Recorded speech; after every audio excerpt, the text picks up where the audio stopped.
It's time to install track on the lift-up bridge at the entrance to my train room. We're going to do that, starting right now.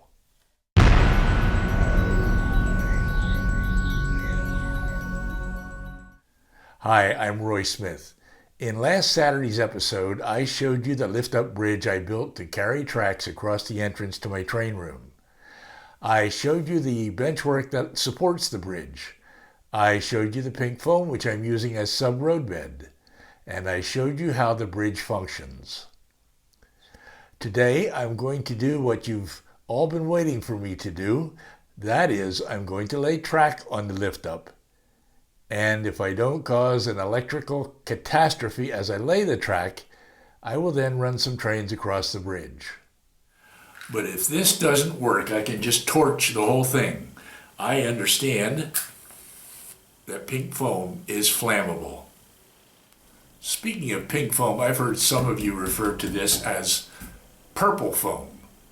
Well, I'm wearing a purple shirt, so this looks pink to me. But what do I know about pink and purple anyways? Do you remember those holes I had to create in the scenery in order to extend the track from the White Mountain area across the lift-up? This is what those holes looked like. And here you see that I've filled the holes with sub-roadbed. I used Woodland Scenic's 1/4 inch white foam as sub-roadbed, which I carefully cut and glued in place to fill the holes. The Woodland Scenic's white foam is a lot stronger than regular white styrofoam, and now that it's painted, the foam is even stronger and easily supports the short sections of track on it. I'm not worried about any sinkholes opening up under the track.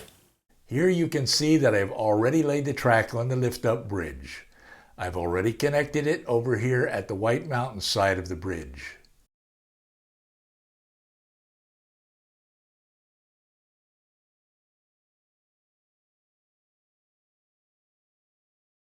Now it's time to connect it at the Pocatello side of the bridge.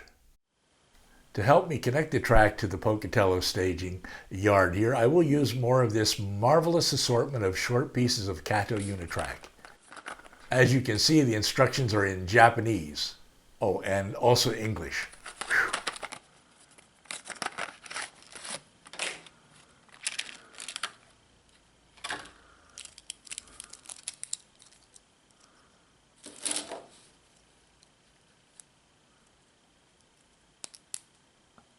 I will also be using these Kato expansion tracks.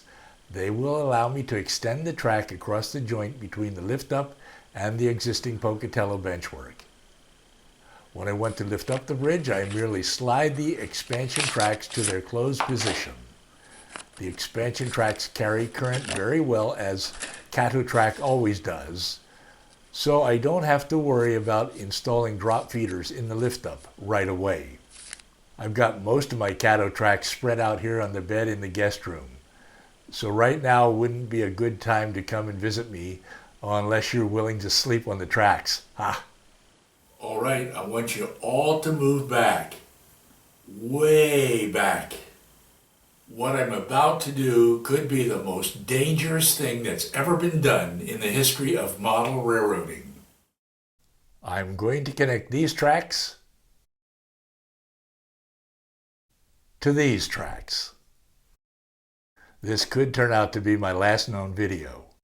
Fortunately, my friend Michael Dunn has already alerted NORAD in case of a brownout in the grid having mysterious origins somewhere in Central America. I told Michael that he did the right thing by notifying NORAD, because just about anything could happen as I proceed to connect these tracks. There could even be a global blackout that lasts for years. Well, it's scary, but here we go.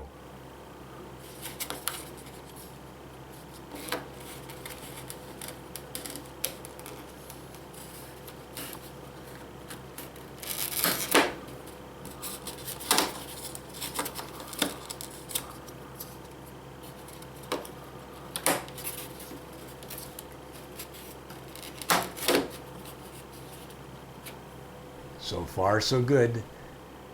A short would shut down my layout, but as you can see, that hasn't happened. My NCE power cab is alive and well. Well, just look at that. Tracks 2 and 3 are connected to Pocatello staging, and there's no electrical shorts. I haven't connected track 1 to anything yet. All right, the real test comes now. Let's fire up a diesel and run it across the bridge to see what happens. Here we go.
Yes, it works. Right about now, my friend Steve Brown of It's My Railroad would say, what would he say? Boom, Bob's your uncle. That's right, Steve. Boom, Bob's your uncle. In case you don't know, Bob's your uncle means, there you have it. The phrase is commonly used in the United Kingdom, where someone might say it when a desired outcome is achieved. Well, I don't know whether to be happy or relieved. But now we can run some real trains across the bridge, and that certainly is a cause for happiness.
I still have to glue the track down. Before doing that, I will paint the sub-road bed under the track a dark gray color. Once the track is glued down, I can raise the lift up out of the way once again to walk in and out of the room without having to duck under it. Some of you have been asking for more information about the routes that trains will take on my layout, including their origins and destinations. I hope to actually show you those routes in next Saturday's video on the track plan and on the layout itself. For now, let me just say that if you're new here, I hope you will go ahead and subscribe to this channel and hit that little bell icon so that you don't miss any of the upcoming episodes in our continuing series about big track plan changes on my layout. Why not? It's completely free, although as they say, you get what you pay for. I'd like to thank you for watching. Until our next episode, happy railroading. I'm Roy Smith. I will see you again very soon.